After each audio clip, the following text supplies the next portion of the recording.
The southern delta is famous for its specialties that emerge during this flood season.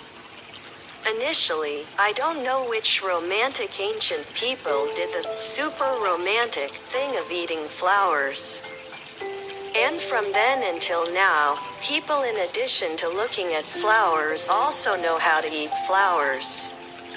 The nature of the southern delta is famous for its high water season. And along with it are specialties that only float during the high water season. I can't tell you too much.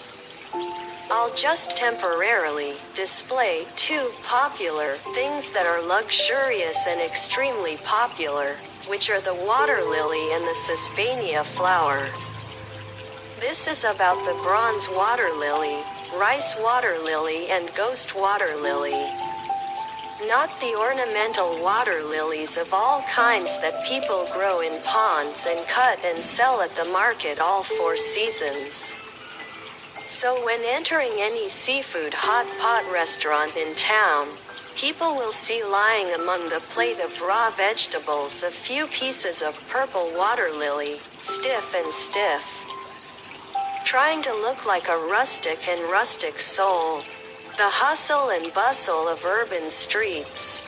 No one can grow the field lily outside the field.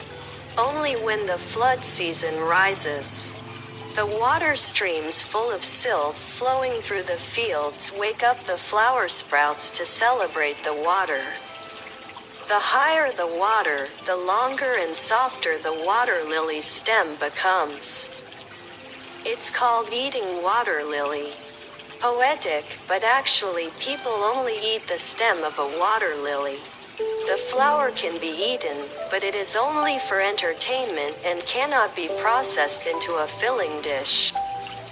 Buy or pull a strand or bunch of water lily, throw it flat on the water floor. The first thing is to pick off the whole bunch of beautiful flowers and throw them into the ditch. Return it to the water, then cut each piece and strip it off. Water lily stem bark.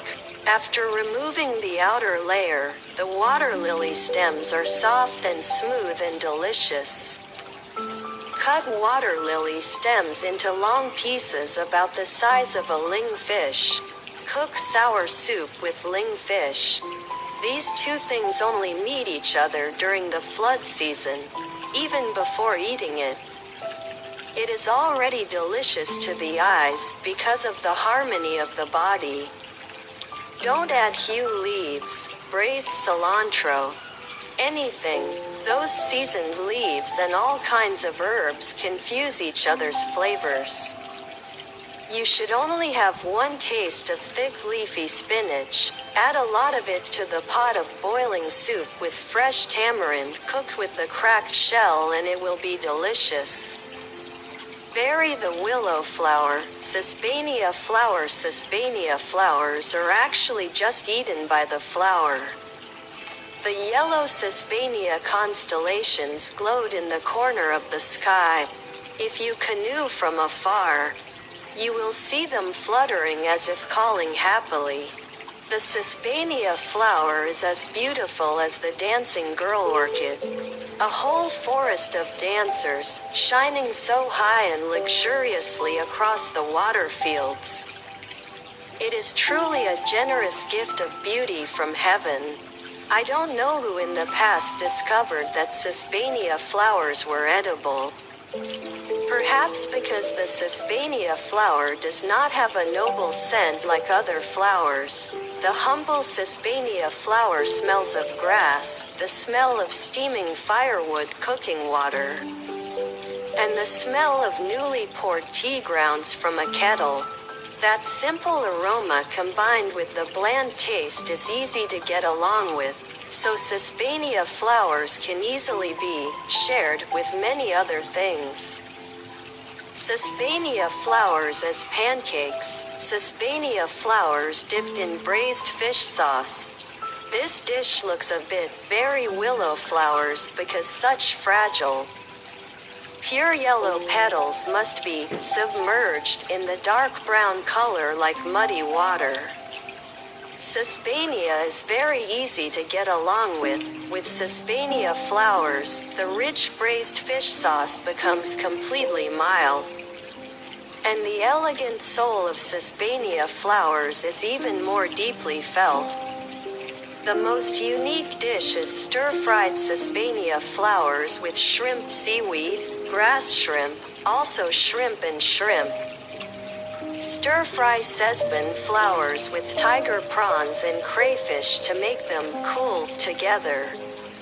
Suspania flowers, when still in bud, are as small as shrimps, so if you stir-fry them together, they won't eat any pieces. It's also golden, crispy, and equally sweet. When you pick up a chopstick, you have to use the remaining cotton stalk like a tangled thread to gather it, so you don't drop the cloves. Eating Suspania flowers with stir-fried seaweed shrimps means raising your hands skillfully pick up chopsticks. Don't pick all the cloves or flowers, because the softness of the cotton supports the crunchiness of the shrimp shell to create the deliciousness. You should stay up in every season. Don't argue with your grandparents' tooth-wearing conclusion.